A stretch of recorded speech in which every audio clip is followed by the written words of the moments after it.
Hello and welcome to my channel go go goal. आज के 9th of June 2025 আর আমি এই মুহূর্তে আছি মানালিতে। আজকেই নাইট জার্নি করে বাসে করে ভলভো বাসে করে দিল্লি থেকে মানালি পৌঁছলাম এবং মানালিতে প্রচণ্ড ভিড়, মানে জাস্ট চারিদিকে গাড়ি আর গাড়ি আর গাড়ি দাঁড়িয়ে আছে, ট্যাক্সিস। যাই হোক, আমি তো মানালিতে থাকবো না। আমি এখন আপাতত এখান থেকে, এটা হচ্ছে এখানে যেখানে আমাদের নাম হলো, এটা হচ্ছে প্রাইভেট বাস স্ট্যান্ড। সেটা একটু শহরের বাইরে, 1.5 কিলোমিটার বাইরে। এখান থেকে এখন আমি হেঁটে হেঁটেই যাচ্ছি। এখানে যেটা গভর্নমেন্টের বাস স্ট্যান্ড আছে সেটা একেবারে মানে শহরের মধ্যে। তো সেখানে গিয়ে খোঁজখবর নেব লোকাল বাস কোথায় কখন যায় বা ছাড়ে, তা পছন্দ মতন জায়গায় যাব। আমার যদিও ইচ্ছে আছে কেলং যাওয়ার, বাট আমি এখনও 100% শিওর নই। তো দেখি কোথায় যাই। মোটামুটি 15-20 মিনিট লাগবে হাঁটতে। এখন 7:45 বাজে।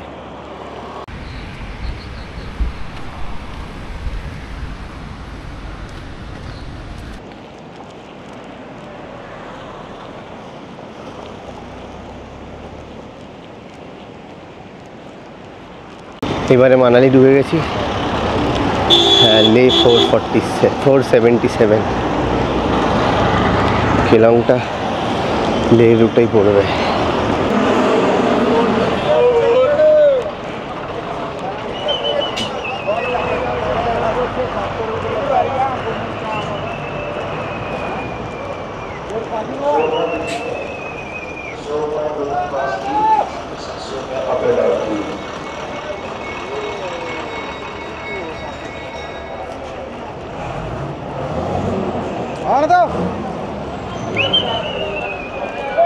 स्टाइल शस्त्री और निलस वस्त्र धर्मशाला के लिए धर्मशाला मालपुर पैदल जोगिंदरनगर की तरफ आने वाले यात्री बड़े की वस्त्र में स्टाइल शस्त्री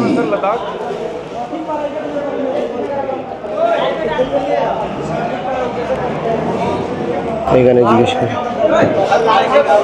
केलॉन्ग की बस है कोई? 9:15 बजे सर। टिकट वहाँ से मिलेगी? नहीं सर, टिकट नहीं, गाड़ी पे। तो अनाउंस होगी वो? अनाउंस। আচ্ছা, 9:15 আছে। হ্যাঁ, তাহলে এখন বাজে 8টা। ভালোই হলো, একটু 45 মিনিটস রেস্ট নিয়ে নিই, একটু চাটা খেয়ে নিই, তারপরে বাস এলে দেখছি। অ্যানাউন্স করবে বললো।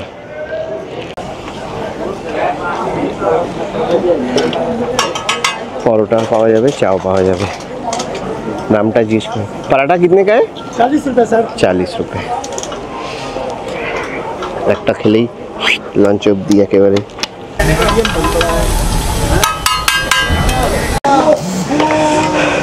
ভাগ্যিস কালকে টাকা তুলেছিলাম, এখানেও সব ক্যাশ, অনলাইন পেমেন্ট নেই খাবারের দোকানে স্পেশালি। আমার ধারণা বাসেও বললো টিকিট কাউন্টার থেকে হবে না, বাসের টিকিট বাস যখন অ্যানাউন্স করবে ওই কন্ডাক্টরকে দিতে হবে, তার মানে ওখানেও ক্যাশই দিতে হবে। ভাগ্যিস ক্যাশ তুলেছিলাম। এখানে এরা অ্যানাউন্স করছে যে এখানে বাস সার্ভিস আছে ইলেকট্রিক বাসের, যেটা মানালি থেকে রোতাং পাস হয়ে সোলাং ভ্যালি হয়ে আটাল টানেল হয়ে ফেরত আসবে। আপ অ্যান্ড ডাউন ট্যুরিস্টদের জন্য, মানে সাইট সিইংয়ের জন্য। তো আপ অ্যান্ড ডাউন 700 টাকা। জাস্ট অ্যানাউন্স করলো সেই বাসটা 8:30 ছাড়বে। अंकल हो रहा है ये मेरा है? हाँ, आपका है। बहुत भूख लगी है, बहुत भूख लगी है। পরোটা এসে গেছে।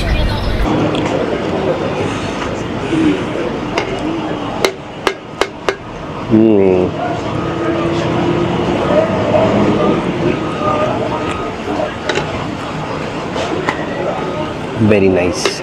अंकल मेरे कितने हो गए? 50? हाँ जी, हाँ जी। तो 50 और 170, 220।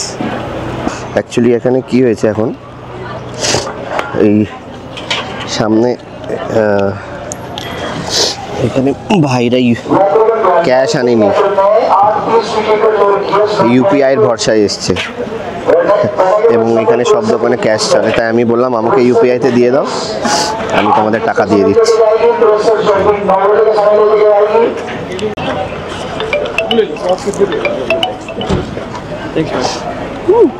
इट्स ओके हाँ। लो जी अंकल 220। তো আমার সাজেশন হচ্ছে পাহাড়ে ট্রাভেল করলে আর সোলো বা লো বাজেট বা বাজেট ট্রাভেল করলে always carry cash. Thank you. ক্যাশের কোনো বিকল্প নেই পাহাড়ে, সে যে পাহাড়ই হোক। যাই, কটা বাজলো? এখন বাজে 8:15। অ্যানাউন্স করুক, ওয়েট করছি আমি।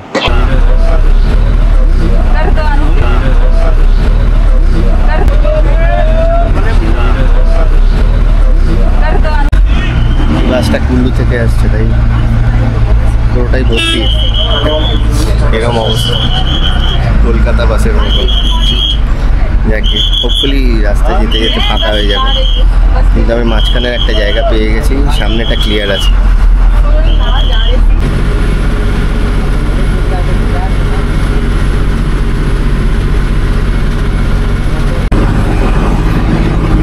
এই 45 মিনিট পরে আমরা ইয়েতে পৌঁছালাম, পালচান মানালি থেকে।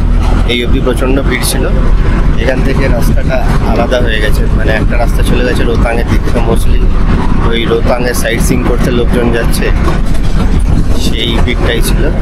এরপর থেকে হোপফুলি রাস্তাটা রিলেটিভলি ফাঁকাই থাকবে।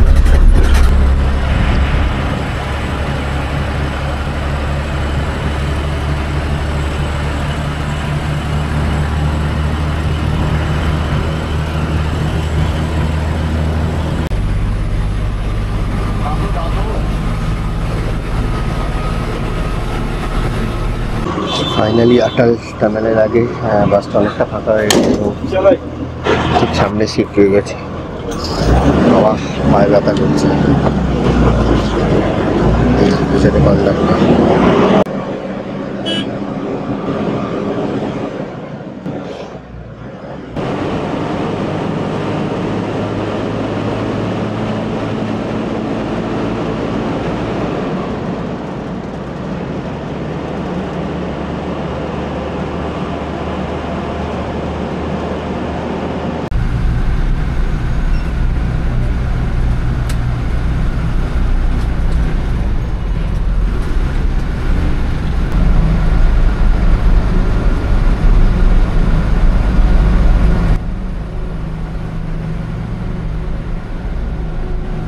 মানালির দিক থেকে আটাল টানেলের ঢোকার সময়, মানে সাউথ পোর্টাল থেকে ঢোকার সময় আমি খুবই এক্সাইটেড ছিলাম এটা ভেবে যে যখন লাউলের দিক থেকে বেরোবো, মানে আটাল টানেলের ওপারে মানে নর্থ পোর্টাল থেকে যখন বেরোবো, তখন নিশ্চয়ই পাহাড়ের রূপ এবং পাহাড়ের ধরন সব বদলে যাবে।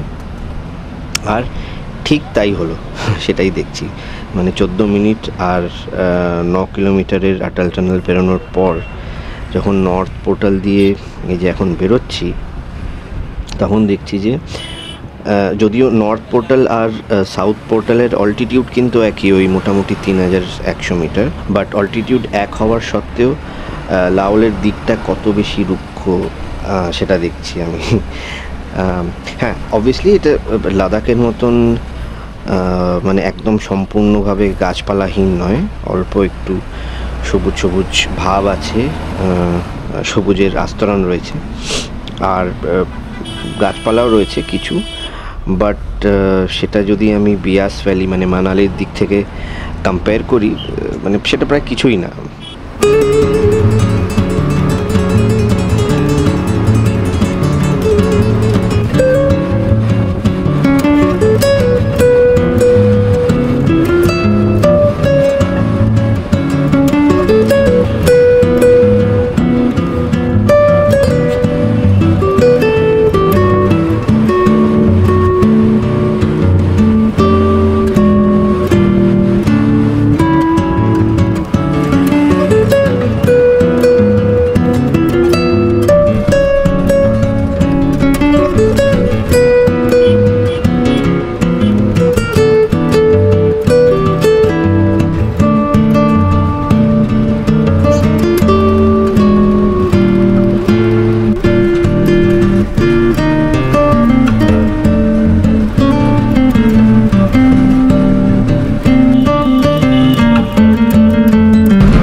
মানে গন্ডগোল কিছু করেনি, বলছে যে ওভারহিট হয়ে গেছে এই শিশুতে এসে, শিশু ওয়াটারফলের সামনে।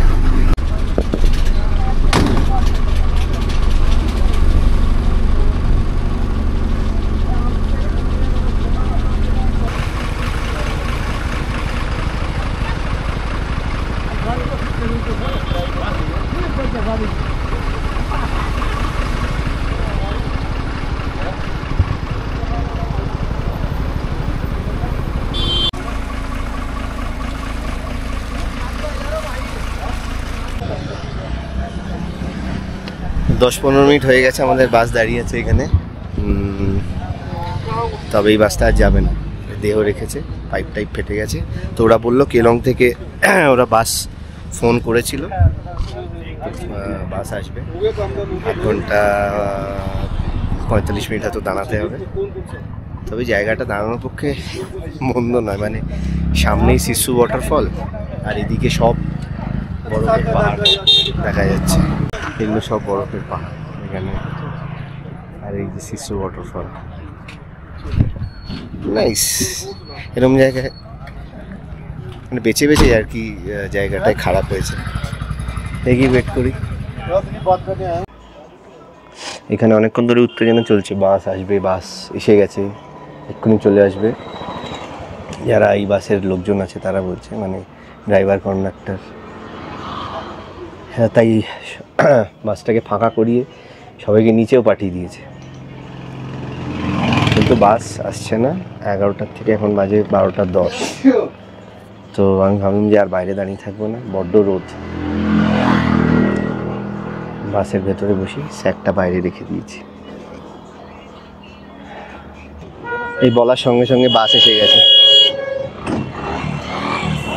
ভালো, হিমাচল ট্যুরিজমের বাসের এই জন্যে খুব সুনাম।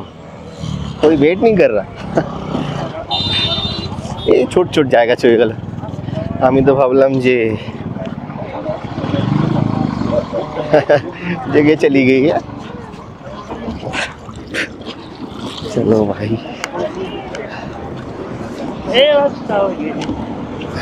आ जाओ भाई।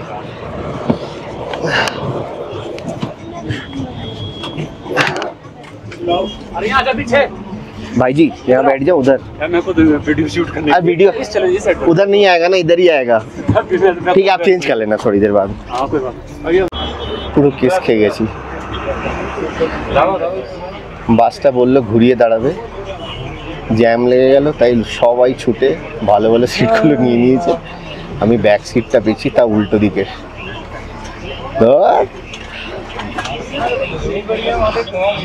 যাকে এই দিক থেকে হয়ে যাবে, অসুবিধা নেই।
শিশুতে নতুন বাস আসার পরে যখন আবার যাত্রা শুরু হলো, তারপর থেকে আমি মন দিয়ে শুধু চেনাব বা চন্দ্র ভ্যালি, মানে যেটাই বলুন না কেন,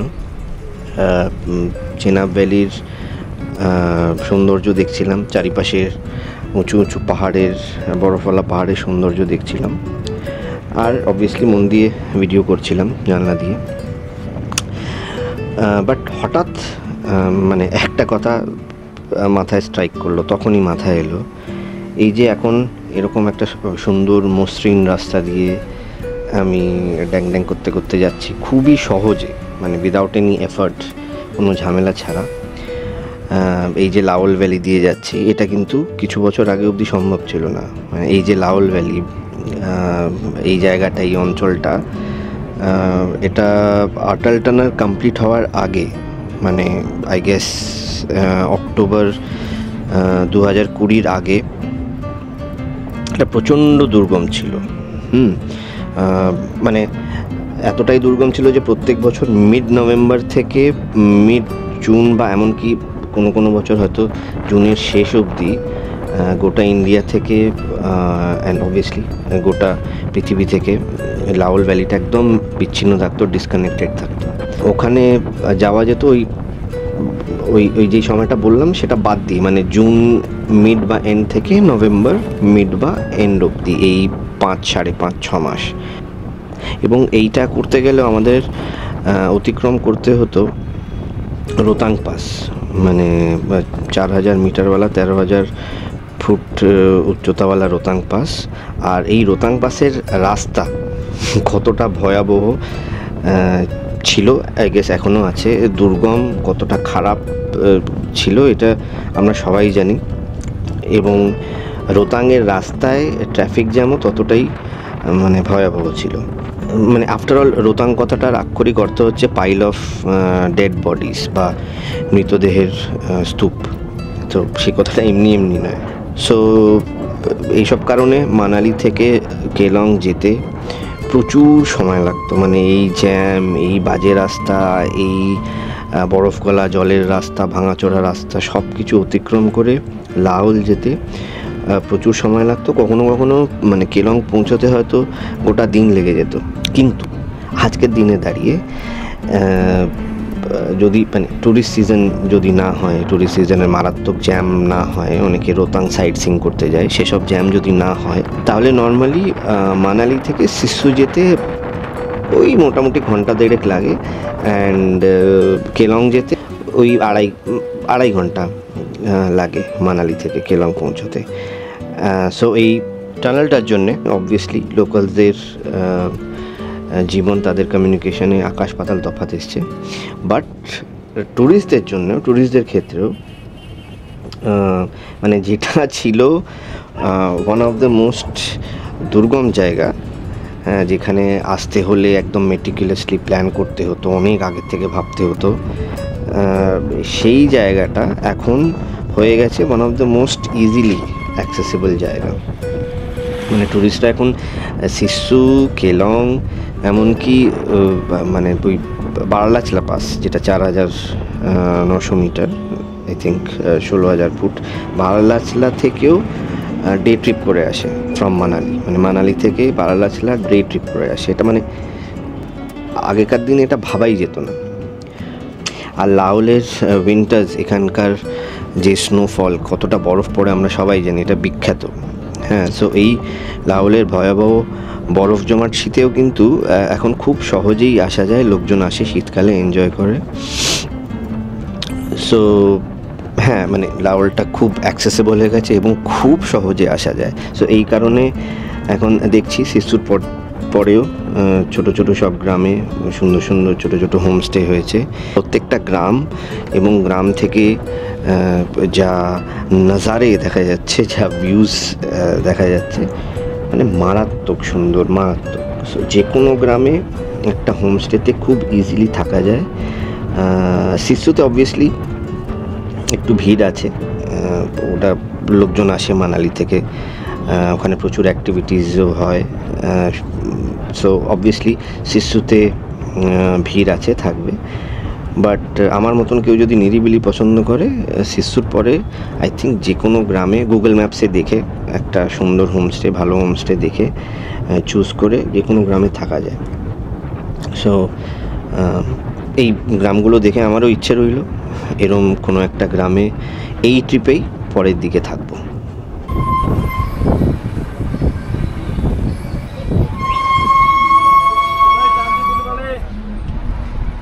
এইবারে আমরা টান্ডি পৌঁছে গেছি। এইটা হলো the very important Tandi bridge. এই টান্ডিতেই চন্দ্র নদী, মানে যেটার পাশ দিয়ে এতক্ষণ এলাম আটাল টানেল থেকে বেরোনোর পর থেকে, আর এই নদীটার উৎস হচ্ছে চন্দ্রতাল, ওই দিক থেকেই আসছে। সো চন্দ্র নদী আর ভাগা নদী, মানে যেটার পাশ দিয়ে এর পরে যাব কেলং অবধি। আর ভাগা নদীর উৎস ওই সুরজতাল, যেটা বারালাচিলার কাছে। সো এই চন্দ্র আর ভাগার মিলন ঘটে এই টান্ডিতে, আর চন্দ্রভাগা নদী হয়ে যায়, যেটাকে চেনাবো বলে। সো হ্যাঁ, এই টান্ডি থেকে একটা রাস্তা সোজা চলে গেছে কেলং, বারালাচলা, টাংলাংলা ইত্যাদি হয়ে লে, যেটার ব্যাপারে সবাই আমরা জানি, মানালি লে হাইওয়ে। আর আরেকটা রাস্তা চলে গেছে অন্যদিকে, মানে সোজা চলে গেছে হিমাচলের মধ্যে দিয়ে উদয়পুর হয়ে কিল্লার বলে একটা জায়গা আছে, সেটা হয়ে সাচ পাস, যেটা আগেন একটা দুর্গম এবং ডিফিকাল্ট পাস, সেটা ক্রস করে চলে গেছে চাম্বার দিকে, হিমাচলের চাম্বার ডিস্ট্রিক্ট।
এখানে বলে রাখি, আমি মানালির বাস স্ট্যান্ডে বলেছিলাম যে এই বাসে হয়তো ক্যাশ টাকাই নেবে।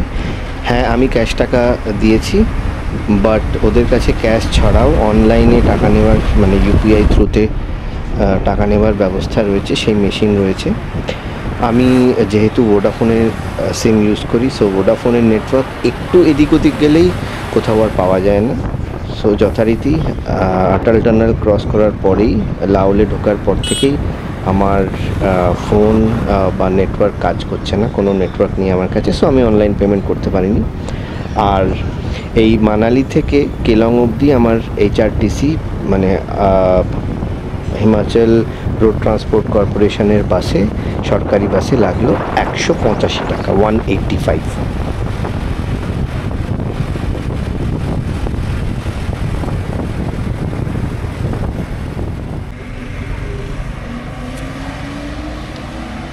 তো ফাইনালি কেলং পৌঁছলাম এসে, এখন বাজে 1:22।